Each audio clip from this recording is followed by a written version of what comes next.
Sentimental value is the emotional worth a person assigns to an object based on personal memories, associations, or nostalgia.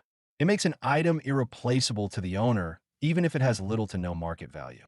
And in this story, that something takes the form of a house. After the death of their mother, sisters Nora and Agnes reunite with their estranged father, film director Gustav, who abandoned the family when the sisters were young. Agnes has become a wife and mother, while Nora is an actress suffering from clinical depression. Gustav approaches Nora to star in his newest film, which he wrote for her, but Nora wants nothing to do with him. He ends up casting famous American actress Rachel Kemp instead. To better understand the story, we're going to break it down through four different perspectives, following Nora, Gustav, Rachel, and Agnes, and how each of their stories unfolds and connects. The film opens with a narration that takes us back to Nora's childhood. When Nora is in sixth grade, she's given a school assignment to write from the perspective of an inanimate object, and she knows immediately that she will be their house. As she begins describing it, the house slowly turns into something more than just a building. It observes everything happening inside it and reacts to the people living there. She describes how the house would feel its belly shake as she and her younger sister Agnes ran down the stairs and out the back door, full of energy. From there, the house can only watch them for so long before they disappear beyond the fence and onto the road, into a space it can no longer reach. From that idea, Nora starts wondering what it must feel like for the house when it's empty compared to when it's full. She imagines the difference between being light and quiet versus heavy and filled with movement. She even thinks about whether the floors enjoy being walked on or if the walls might be sensitive, almost like they could feel touch. But underneath those almost playful thoughts, there's something more serious shaping the way she sees it. Nora and Agnes grew up in a home filled with constant tension between their parents. Instead of describing it directly as fighting, Nora refers to it simply as noise. She also knows that the house existed long before her family. Generations lived there, with people being born and dying inside those same rooms. It carries a long history, and that weight becomes part of how she imagines it feeling. At one point, her father had told her that the house had a structural flaw discovered shortly after it was built. Nora turns it into something symbolic, describing the house as if it's slowly sinking over time. She imagines her family's time there as just a brief moment suspended in that fall, like they're all part of something much bigger that started long before them. Her teacher gives her a high grade for the assignment, and her father is especially impressed by it. But when Nora looks back at it years later, she feels disconnected from what she wrote. It no longer feels emotional to her, just observant, almost like she was standing outside her own life while describing it. The story then shifts to the present day, where Nora is about to go on stage for a performance. Backstage, she is panicking. She says she can't breathe, keeps adjusting her costume, and the situation quickly escalates as the director and crew try to calm her down. But Nora becomes increasingly desperate. She pulls aside a colleague and asks him to slap her, insisting it's the only way she'll be able to go on stage. At first he hesitates, but eventually he does it. Even then, she's still struggling, tearing at her costume and gasping for air as people rush in to stop her. Then, just moments before she's supposed to go on, she forces herself to pull it together. Without any real resolution, she walks on stage and delivers a strong, controlled performance, completely hiding what just happened behind the curtain. After the performance, the story moves to Nora and her sister Agnes returning to their childhood home after their mother's funeral. Family and friends are gathered there, and we're introduced to Agnes's life. She's married and has a young son, Eric. Nora spends some time with him and shows him a small detail from the house, an upstairs fireplace where she and Agnes used to secretly listen to conversations from downstairs when they were kids. While they're upstairs, Nora suddenly hears a familiar voice. Their father, Gustav, has arrived. He's a well-known film director who left the family years ago after his divorce from their mother. Now that their mother has passed away, Gustav returns and takes back ownership of the house. He tries to reconnect with his daughters, but the conversations don't go smoothly. Agnes is more open to him, but Nora keeps her distance. Later on, Gustav asks Nora to meet him at a restaurant so they can talk properly. Gustav shows her a script for a new film he's working on and tells her he wants her to play the lead role, explaining that he wrote it for her. But Nora tells him she wants nothing to do with the project. Not long after, Nora goes back to the family house to meet Agnes, and the two of them start going through their mother's belongings, deciding what to keep and what to throw away, focusing on things that have sentimental value. While they're in the middle of this, they realize that Gustav is arriving at the house with Rachel, the actress he cast after Nora refused a part. The moment Nora sees them coming, she runs away instead of facing them. Later, Rachel goes to meet Nora at the theater where she's performing. The two of them talk about Gustav and the film, and Rachel openly acknowledges that the project feels very personal to him. She also understands that the role was originally meant for Nora. But Nora explains that she and Gustav can't work together, not because of the film itself, but because they simply don't know how to communicate with each other. As time passes, Nora's mental state gets worse.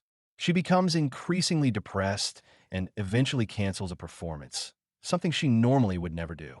At Eric's birthday party, she confronts her father directly, calling him out for his infidelity and for abandoning the family. Everything shifts when Agnes brings her Gustav's script. Reluctantly, Nora reads one of the monologues, the same one Rachel couldn't fully connect to, but for Nora, it lands instantly. She becomes emotional, realizing how personal the story is, especially since it reflects her own past self-unaliving attempt. For the first time, she sees that Gustav understood something about her, even without being present. When she questions why Agnes turned out normal, while she didn't, Agnes reminds her that Nora was the one who took care of her growing up. By the end, Nora joins her father's film. We then shift to Gustav, who is a successful film director, but as a father, he remains absent and emotionally disconnected. After the divorce, he leaves Norway to focus on his career, leaving his ex-wife to raise their daughters alone in the family house. When his ex-wife dies, he returns. He takes back ownership of the house and tries to reconnect with Nora and Agnes, but his way of communicating hasn't changed. He often says the wrong things and avoids real emotional conversations, which keeps creating tension, especially with Nora. He invites Nora to star in his new film, a project he wrote specifically for her, but when she refuses, he continues anyway. Gustav attends a film festival where one of his older films is being screened, which featured young Agnes playing the lead role. After the screening, he's told that actress Rachel Kemp wants him to join her table at a private dinner. When he arrives, she tells him how much his film affected her. During their conversation, she opens up about her own career, saying she's been thinking about taking a break because the roles she's getting don't feel personal to her anymore. Gustav encourages her to make her own choices and not just follow what others expect. When she asks if he's working on anything new, he mentions his current project. After Rachel agrees to star in the movie, he invites her to his family house, where it will be filmed. As they walk through the house, Gustav starts explaining the project to Rachel, showing her different spaces and describing how certain scenes will be filmed. When he gets to the ending, he describes in detail how the main character takes her own life. Then he reveals that this part of the story is similar to his own mother, who took her life in that same house, explaining it in a very direct, almost detached way. The film then cuts to a flashback, shifting into the history of the house. We see Gustav's mother living there many years earlier. As a young woman, she was involved in the resistance during the war, and she was eventually captured, imprisoned, and tortured. After the war, she returned to the house and continued her life there, but the impact of what she went through is left mostly unspoken. The narration then moves forward in time, showing parts of Gustav's childhood in that same house. And when he is around 7 years old, his mother takes her own life. From there, we see how Gustav grows up, eventually becoming a filmmaker and later meeting his future wife. The two of them build a life together and have their daughters, Nora and Agnes, continuing the family connection to the house. As production moves forward, Gustav and Rachel begin promoting the film early on. During a press interview, things take an awkward turn when a reporter brings up the lukewarm reception to Rachel's last film. The question clearly makes her uncomfortable, and she struggles to respond. Before she can say much, Gustav steps in, insults the reporter, and starts praising Rachel, calling her the best actress of her generation. The situation escalates quickly, and he ends up having the reporter removed. At the same time, Gustav starts running into problems with financing for his film. Not long after, Rachel visits him at home to talk. She tells him honestly that she doesn't feel right for the role and wants to step away from the project.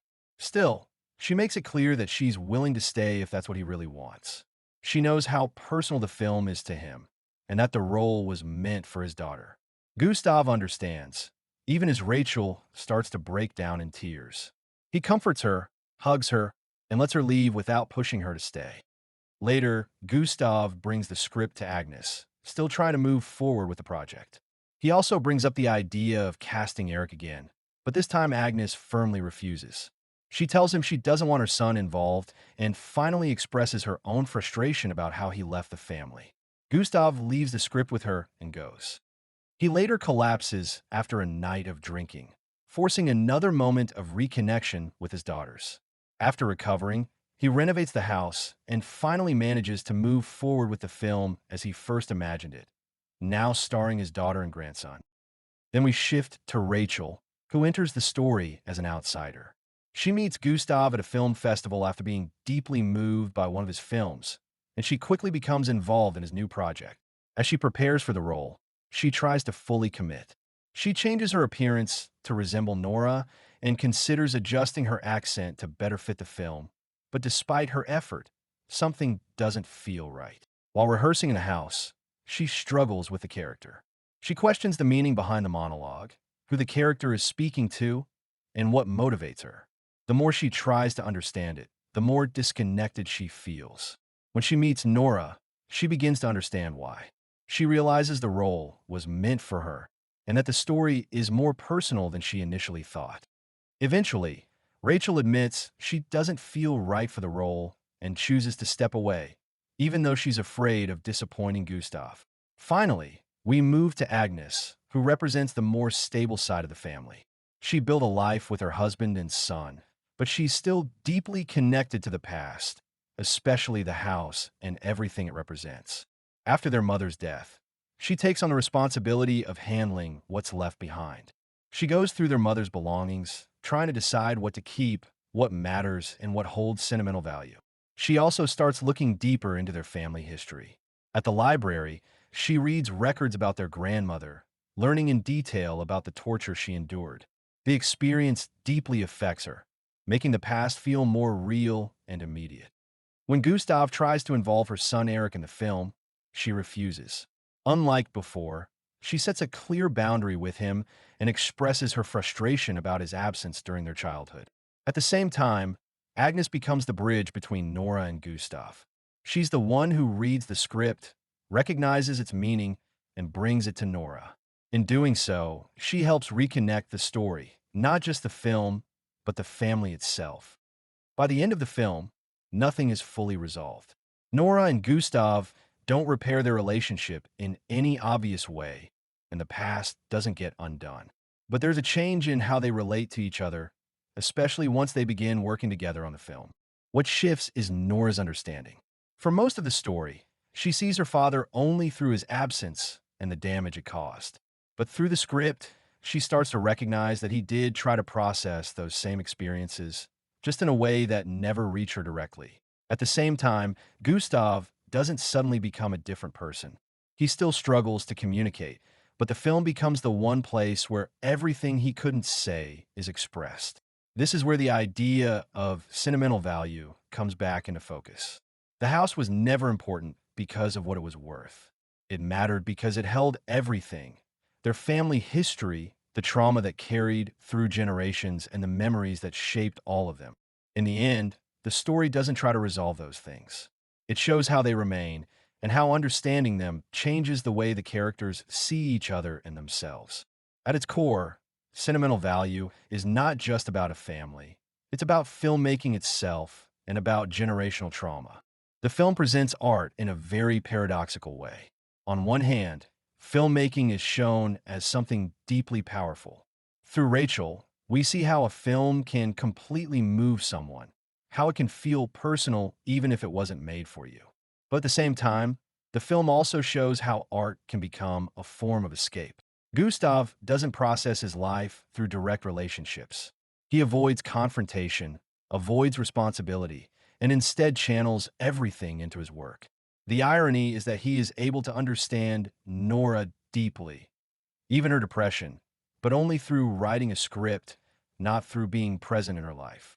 At the same time, the film is very clearly about generational trauma. Everything starts before Nora and Agnes. Their grandmother was tortured during the war and later took her own life in that same house. Gustav grows up in that environment, carrying that trauma without ever fully processing it. Instead of confronting it, he distances himself, leaving the house, leaving the family, and turning to filmmaking as a way to cope. That same pattern continues with Nora. She struggles with depression, avoidance, and emotional distance in her own way. Her relationship with Jacob, her stage fright, and the way she withdraws all reflect the same inability to deal directly with what she's feeling. What the film shows is that trauma carries forward. It changes form, but it stays within the family. And the house becomes the physical space where all of that is stored. Another important element is the way the film constantly reminds you that you're watching a film. The frequent cuts to black break immersion in a very intentional way. Instead of creating a seamless illusion like most movies, this one keeps pulling you back, making you aware of the medium itself. This connects directly to memory and trauma. Because just like the story is fragmented and incomplete, trauma is also experienced in fragments, in pieces that don't always connect cleanly. There's also a strong layer about cinema as something that is slowly disappearing. The film contrasts traditional filmmaking with modern industry realities.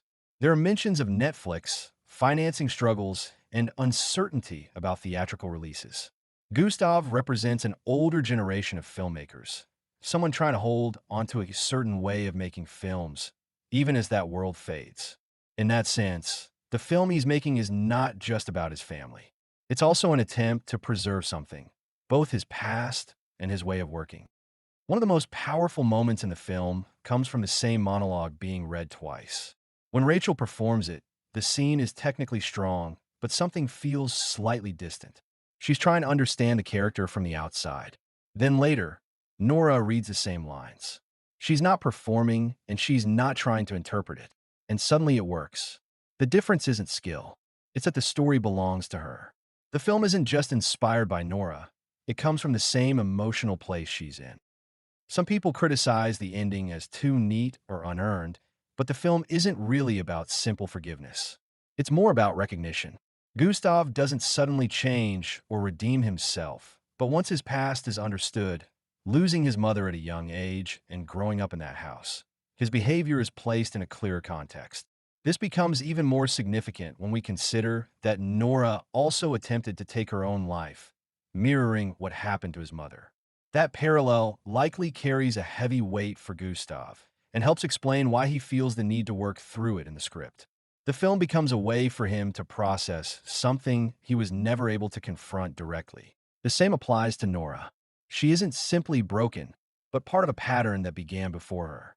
The film doesn't excuse anyone's actions, but it reframes them within a larger generational perspective. Family, in this story, isn't something that can be easily resolved or left behind.